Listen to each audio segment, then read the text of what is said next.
I stood up in a room of 25 people at the peak of her visibility and said the thing I said, and she looked at me for 1 second, then straightened her notes, smiled, and finished every single word of her speech without looking at me once.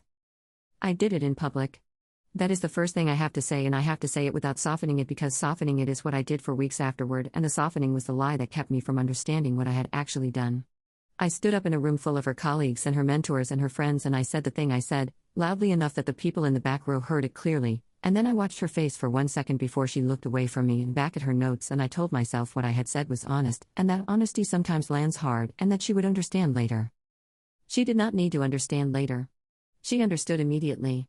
She understood it better than I did in the moment I said it, which is the part that I have to live with, the part that my therapist keeps returning to when I try to find a version of that evening that distributes the blame more evenly. There is no more even distribution. I said it. I chose to say it. I chose the room and the moment and the audience, and I told myself it was truth-telling, and it was not truth-telling. It was something else dressed in truth-telling's clothes, and I did not look at what it actually was until it was too late to do anything about it. Rania had been preparing that speech for 3 weeks. I knew this because I lived with her and because the preparation was not invisible. The notes on the kitchen table. The practicing in front of the bathroom mirror when she thought I was asleep.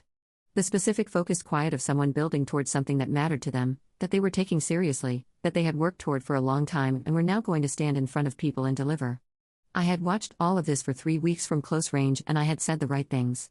You've got this. You know this material better than anyone. I'm proud of you. I said all of those things. I said them, and some part of me meant them, and a larger part of me, the part I was not looking at directly, was doing something else entirely. The promotion was for a senior director role at the architecture firm where Rania had worked for 7 years. She had been passed over once, 2 years earlier, and that passing over had been a difficult period, for her and for us, and she had come through it with the specific determined recalibration of someone who decided to use disappointment as fuel rather than conclusion. She had spent 2 years after that making herself undeniable. New certifications. A project that had won an industry recognition. A client relationship that had generated 3 follow-on contracts. She had done all of this with the quiet, systematic effort of someone who does not announce what they are building because they have learned that announcements before the evidence invite people to argue with the intention. When the promotion came, she called me first. She was still in the office. I could hear the building sounds behind her voice, and she said, "I got it," and her voice had a quality I had not heard before, not triumph exactly, more like arrival, like someone who has been walking towards something for 2 years and has just understood they have reached it. I said, "I knew you would." I meant it. Standing in my kitchen with the phone against my ear, I meant it completely, and I felt something that was genuine and real, pride in her and happiness for her, and I also felt, underneath that, something else that I did not name because naming it would have required looking at it. I did not look at it. I helped plan the celebration dinner. I made the reservation. I confirmed with her colleagues who were attending. I bought a dress for the occasion. I did all of this with the surface warmth of a supportive partner and the unnamed thing sitting underneath everything like groundwater, present but not visible, doing its work in the dark. Rania and I had been together for 3 years. We had met through mutual friends at a time when we were both in transitional periods professionally and personally, and the relationship had begun with the ease of 2 people who fit each other's rhythms without having to try. She was an architect. I worked in marketing, specifically in brand strategy, and I was good at it. I had built a solid reputation over 8 years, and I had a role I was proud of and a team I managed, and there was nothing on the surface of my professional life that looked like a problem. The problem was not on the surface. The problem was the distance between where Rania was going and where I was, and the rate at which that distance was changing. Not because I was going backward. I was not going backward. I was moving at a reasonable pace in a reasonable direction, and my career was fine and my income was fine, and every external measure of my professional life said fine in clear terms. But Rania was not moving at a reasonable pace. Rania was accelerating. The promotion put her salary above mine for the first time. Not by a dramatic amount. By enough. By the amount that changes the architecture of how a partnership understands itself, the subtle restructuring that happens when the balance shifts and both people feel it, and one person says something about it and one person does not. I did not say something about it. I told myself I was not the kind of person who would feel threatened by a partner's success. I told this to myself with the conviction of someone who has not yet been tested on whether the belief is true. I believed it. I had believed it easily for 3 years because for 3 years the question had not pressed on anything.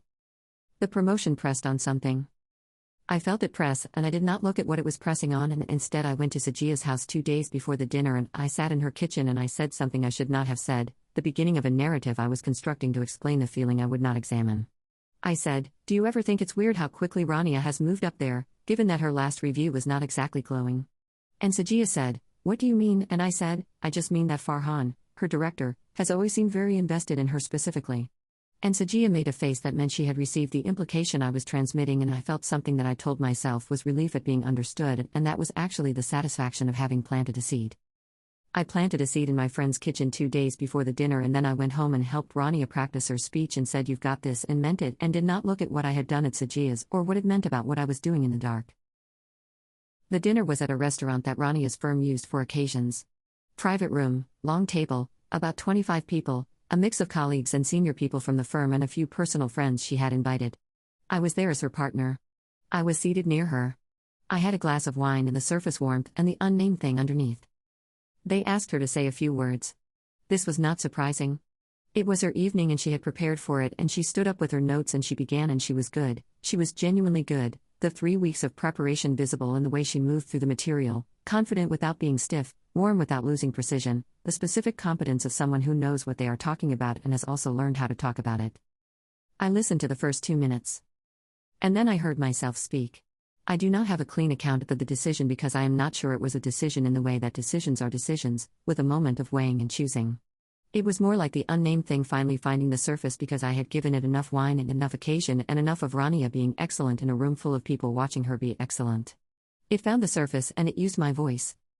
I said, loudly enough to land, "It helps when your director is your biggest fan." The room did not go silent all at once. It went silent in a wave, the people nearest me first and then the people further away as the words traveled. I saw it travel. I watched the faces change as it reached them. Rania stopped speaking. She looked at me. 1 second. That is how long she looked at me.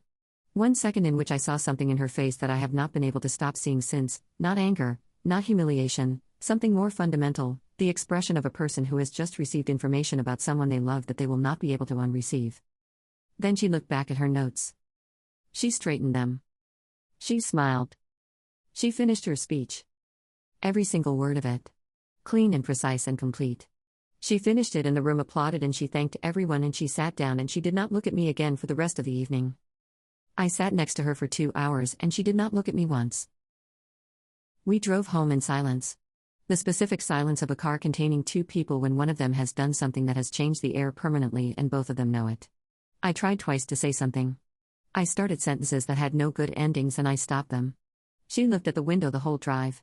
When we got home she went to the bedroom and she closed the door, not loudly, and I sat on the couch and I waited for the version of this that I could survive. There was no version of this I could survive unchanged. I did not know that yet. She came out an hour later. She sat across from me and she looked at me and I prepared for the confrontation, for the volume of it, the anger I deserved and was braced for. She said, very quietly, "Why?" I said, "I don't know." She said, "You do know." I said, "I think I was jealous." She said, "I know you were jealous. I've known for weeks. What I'm asking is why you chose that room in that moment." I did not have an answer for that. The honest answer was that I had chosen that room and that moment because they were the most effective possible venue for the thing I was doing, because 25 people including her colleagues and mentors and the director who had championed her and the friends who would remember it forever was the most damaging possible audience, and some part of me had understood that and had chosen it anyway. I did not say that out loud. I could not say it out loud yet. I was not yet capable of the honesty that the moment required. She said, "I have worked for this for 7 years. 7 years and a passing over and 2 more years after that. And you stood up in that room and you told everyone it was charity." I said, "I didn't mean it like that." She said, "How did you mean it?" I said nothing. She said, "I need you to leave tonight.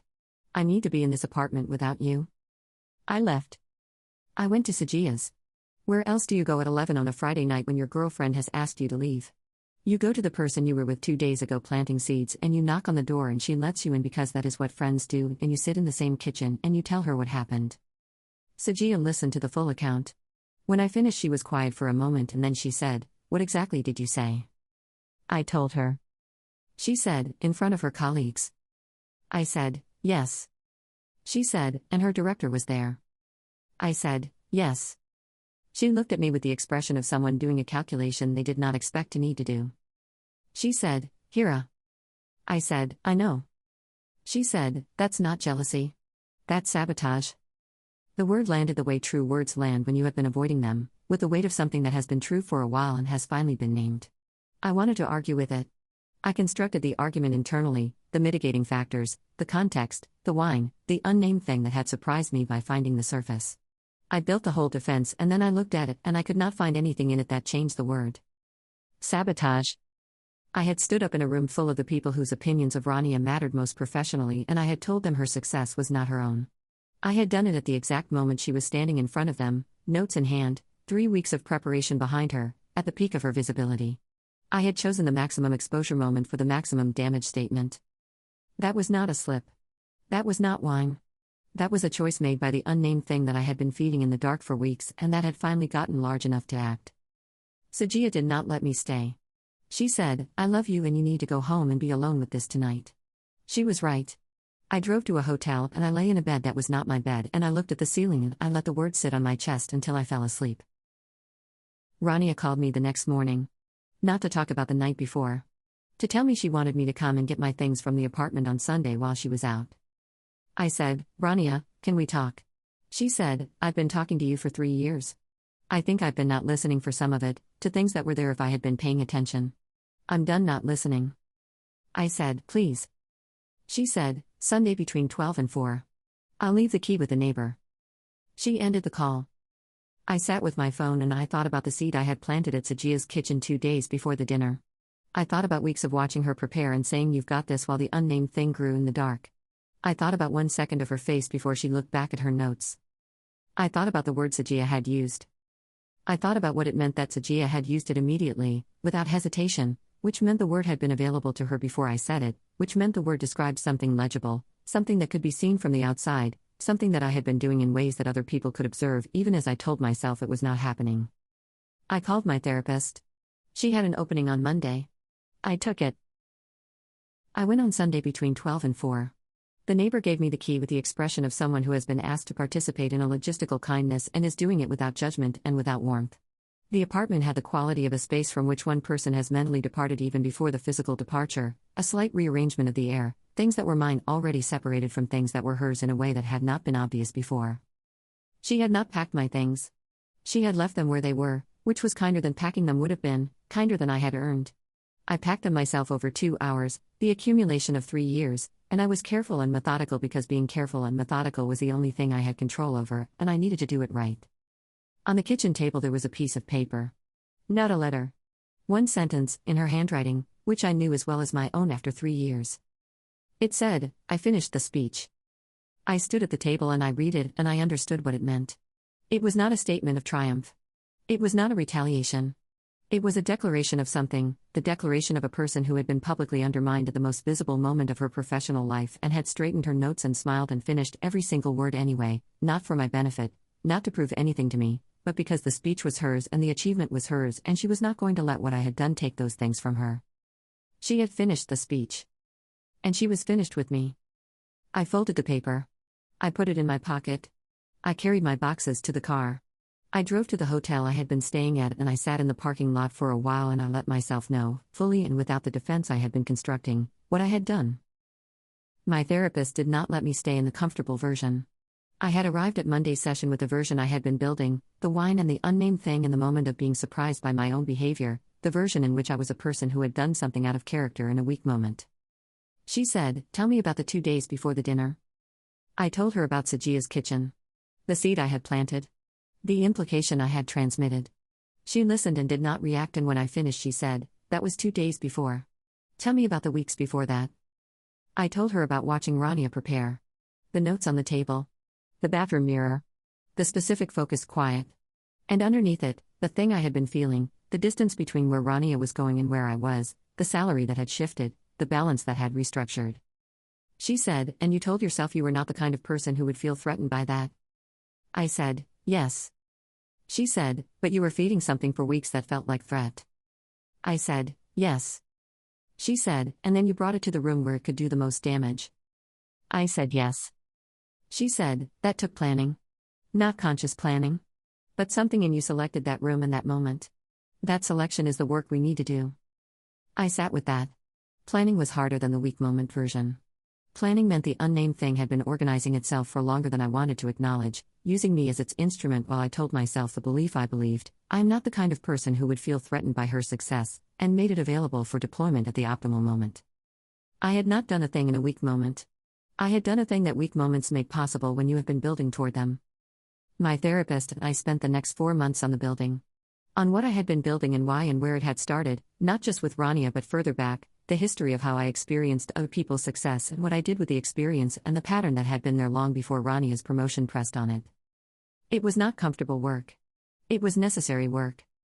I did it. Rania was promoted again 8 months after the dinner. I found out through a mutual friend who mentioned it without thinking, not realizing the information would be complicated for me to receive. I received it and I let it be what it was: information about a person I had loved and damaged, moving through her life at the pace she moved through it, which was faster than most and entirely her own. I did not contact her. She had not asked me to, and the silence was the correct boundary, and I respected it because respecting it was the only thing available to me that had any integrity.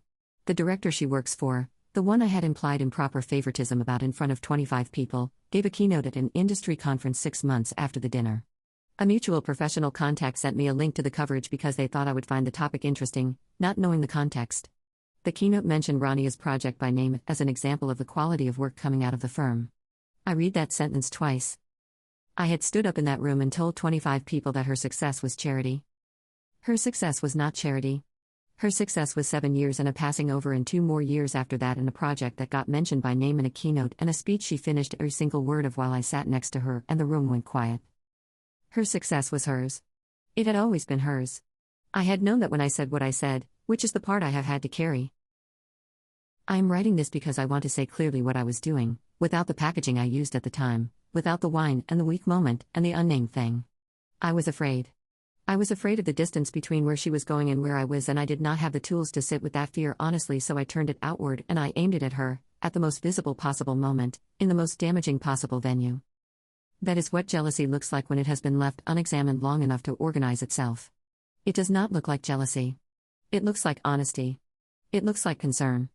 It looks like a comment about a director being someone's biggest fan, planted in a friend's kitchen, and then it looks like a sentence in a room of 25 people. It feels like truth-telling. It is not truth-telling. It is fear that has found a target. I was the target's partner. I had 3 years of access to her vulnerabilities and her preparation and the exact moment of her maximum visibility. I used that access. That is the thing I have to say clearly and without softening. She straightened her notes. She smiled. She finished every single word. She did not need me to believe in her. She had done the work. The work was done. The speech was prepared and the promotion was earned, and the 7 years were 7 years regardless of whether her partners stood up and tried to make them smaller. I made myself smaller that night. Not her. I just did not understand that yet. A woman who finishes her speech after you try to end it has told you something permanent about the difference between the two of you. I heard it too late. Do not be the person who makes that choice. Do not feed the unnamed thing in the dark and tell yourself it is not there. It is there. And it will find the worst possible moment. And she will finish the speech without you.